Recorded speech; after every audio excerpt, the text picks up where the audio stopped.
না দেখুন, গতকালকে যে এক্সিট পোল যে রুঝান আমাদের সামনে এসছে, তাতে বিভিন্ন সংবাদ মাধ্যম, বিভিন্ন যে সমীক্ষা হয়, বুথ ফেরত সমীক্ষা, সেখানে আমাদের ভারতীয় জনতা পার্টি বা এনডিএ অ্যাবসলিউটলি মেজরিটি দেখাচ্ছে। এবং গতকালকেও আমি বলেছি যে আমাদের যে ভারতবর্ষের যশস্বী প্রধানমন্ত্রী নরেন্দ্র মোদী যে লক্ষ্যমাত্রা রেখেছিল যে আপকি বার 400 পার, সেই সংকল্পকে সামনে রেখে আমাদের ভারতীয় জনতা পার্টি সেটা আমরা সবাই মিলে কাজ শুরু করেছিলাম। এবং সেই লক্ষ্যমাত্রা গতকালকার এক্সিট পোল সেই লক্ষ্যমাত্রা আমরা দেখতে পেয়েছি। কোন কোন যে সমীক্ষা সেটা সেখানে 350, 360, 370 দেখানো হয়েছে, কিন্তু আমি মনে করি 4 তারিখ আস্তে আস্তে সেটা 400 পার হয়ে যাবে। কারণ ভারতবর্ষের মানুষ মোদিজির যে গ্যারান্টি, বিকশিত ভারতের যে গ্যারান্টি, মোদিজির উপর আস্থা রেখেছে এবং সেই সংকল্পেই মানুষ ভোটদান করেছে। আশা করি 400 পার যে সংকল্প সেটা বাস্তবের দিকে এগিয়ে যাচ্ছে।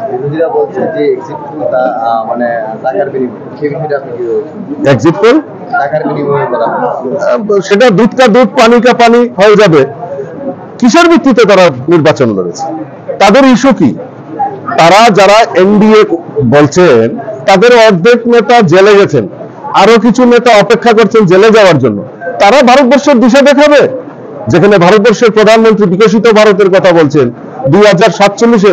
মোদিজি আজকের কথা বলছেন না, মোদিজি 2047-এ ভারতবর্ষ কিরকম হবে তার রূপরেখা তৈরি করছেন।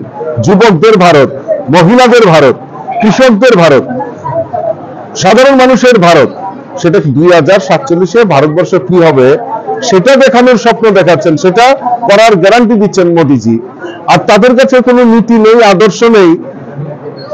তাদের নেতা পাপ্পু রাহুল গান্ধী বলছেন চুটকিও মে গরিবি হটা দেগা। আর চুটকি মে, যখন সাংবাদিকরা আপনারাই প্রশ্ন করেছেন চুটকি মে কেসে হোগা গরিবি হটাও, তো তারপর আর কথা বলতে পারছে না। কাজেই তাদের কাছে কোনো আদর্শ নেই, কোনো নীতি নেই, মানুষের জন্য কি করবে তার কোনো গ্যারান্টি নেই। গ্যারান্টি যদি হয়ে থাকে, আমাদের মোদিজি গ্যারান্টি দিয়েছেন, সেই সংকল্পে ভারতবর্ষের মানুষ তৈরি হয়েছে। মোদিজি কি বলছেন যে এই যে 10 বছর কাজ করেছে এটা মাত্র ট্রেলার, পিকচার আবি বাকি হে। তো ট্রেলারে যদি এত কাজ করে থাকে, আসল পিকচারে কি কাজ করবে? আমি মনে করি এই বিকশিত ভারতের কথা যে মোদিজি বলছেন তার যে গ্যারান্টি নিয়েছেন তাতে মানুষ পূর্ণ আস্থা রেখেছে এবং 4 তারিখের পর দুধ কা দুধ পানি কা পানি হয়ে যায়। একদম পুরা প্রস্তুত। আমাদের দুটি আসনেই আমাদের